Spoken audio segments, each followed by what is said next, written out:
एक मिनट तसल्ली सुनिए। अभी आपके सामने बहुत लोग आएंगे, बहुत लोग बोले। साथियों, अभी मेरे भाई ने कही थी कि 2 लोग बेच रहे हैं, 2 खरीद रहे हैं। बात यह नहीं है, जहां मां बेटे को खाती हो और झूठे परम लगाती हो, राजा भी उसका साथी हो, उस राज में रहना ठीक नहीं। तो जहां राजा भी अन्यायी हो और प्रजा भी दुखदाई हो, भाई का दुश्मन भाई हो, उस राज में रहना ठीक नहीं।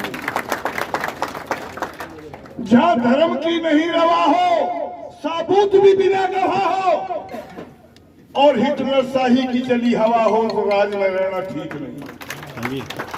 मैं आपको बताना चाहता हूं कि 10 साल के शासन में 2014 में जब इन लोगों ने झूठ बोला था कि 15 लाख आपके खाते में आएंगे, सारे काले धन को स्विस बैंक से वापस लिया, तो लोग 15 लाख के लालच में आकर के बैंकन में खाते खुलवा दिए, उनकी भाई भी भर दी बैंक वालों की, पर एक पैसा नहीं आया। आज 2024 में ये जाने वाले हैं जो अंधभक्त हैं। मैंने गाड़ी देखी, अभी उस पर लिख रहा भाजपा। साथियों, इनको भी समझा दो। इन्होंने भेल बेच दी, फैक्ट्री सेल बेच दी, रेल बेच दी, देश के सारे सरकारी संस्थान बेच दिए। अरे कहां तक बर्दाश्त करोगे, कहां तक बर्दाश्त करोगे? पर क्या खरीदा, ये नहीं पूछिए आपने खरीदा क्या। इन्होंने खरीदी ईडी, इन्होंने खरीदी सीबीआई, इन्होंने खरीदी इनकम टैक्स, इन्होंने खरीदे चैनल। बुजुर्गों, साथियों, मैं आपको बताना चाहता हूं कि खासतौर से नौजवानों से कहता हूं, आगे आने वाली पीढ़ियां आपको माफ नहीं करेंगी। ऐसे लोगों को आपने जवाब नहीं दिया था। ये अमन बेच देंगे, चमन बेच देंगे, धरा बेच देंगे, गगन बेच देंगे। समाजवाद के रखवालो, यदि तुम ना समझे तो ये वतन के रखवाले वतन बेच देंगे। मेरे साथियों, मेरे बुजुर्गों, नौजवानों, आज बड़े दुख के मन से कहनी पड़ रही है, दोनों डॉक्टरों में आजमा के देख लेना। हम समाजवादी लोग हैं सब, हम झूठ नहीं बोलते, जो कहते हैं वो करते हैं।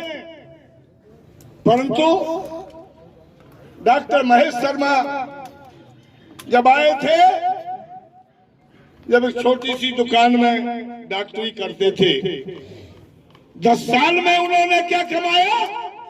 17 उनके अस्पताल खुल गए। अब भी नहीं समझोगे। अब तो हम ये रिक्वेस्ट करने आए हैं कि आप तो आप है ही हैं। एक एक बच्चा अखिलेश बन जाओ, एक एक बच्चा महेंद्र सिंह नागर बन जाओ।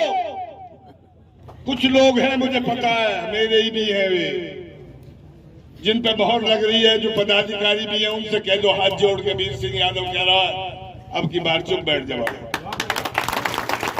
एक खास बात बतानी चाहता हूं आपको। मैं खुर्जा और अलीगढ़ तक की सीमा पे से लगा के सेक्टर 14 तक मेरा काम है यही। साथियों, ठाकुर जितना भी है, पूरे गौतम बुद्ध नगर का, पूरे गौतम बुद्ध नगर का ठाकुर आज सोलंकी के साथ है। जो भाजपा की बेस वोट है, जिसके नीम पे भाजपा टिकी है, एक वोट नहीं मिल रही 6.5 लाख वोटों में से। अब यहाँ 2500 में तो 600 बूथ है सेक्टरों में, उसमें केरल के भी है, पश्चिम उत्तर प्रदेश के भी है, उसमें यादव भी है, मुसलमान भी है, सभी है। हमारा भी हिस्सा है उनमें। कहां तक जीत के जाओगे? पटवारी गुजरती मिलक में मार देंगे ना, और आगे देख रहे हैं। तो मैं आपसे निवेदन कर रहा हूं, आज अब की बार चांस है, जीत रहे हो आप। ये रिपोर्ट है, पूरे देश की निगाह गौतम बुद्ध नगर की सीट पर लगी हुई है कि डॉक्टर की स्थिति क्या होती है। मैं जब खुर्जा में गया, तहसील के अंदर सारे वकीलों से हम मिले, तो उन्होंने गाली दे दे के कही थी कि इस आदमी को, महेश शर्मा को, एक वोट नहीं देंगे, एक वोट नहीं देंगे। तो आपसे निवेदन कर रहा हूं, आपकी वोट नहीं सपोर्ट मांगने आए हैं। आप सपोर्ट करके निकल जाओ। जो आसपास जो शहर में भी आपके जानकार हैं, कॉलोनियों में जानकार हैं, सबको एक बार समझा करके, अगर भाई यदि आपने इस डॉक्टर साहब को एक बार जिता दिया तो फिर भूलोगे नहीं भाई। तो मैं ज्यादा ना कहते हुए आगे भी जाना है, आपसे फिर हाथ जोड़ के विनती करता हूं कि अब की बार गलती मत कर जाना, भूल मत जाना। धन्यवाद। जय भीम, जय हिंद, जय भारत, जय अखिलेश।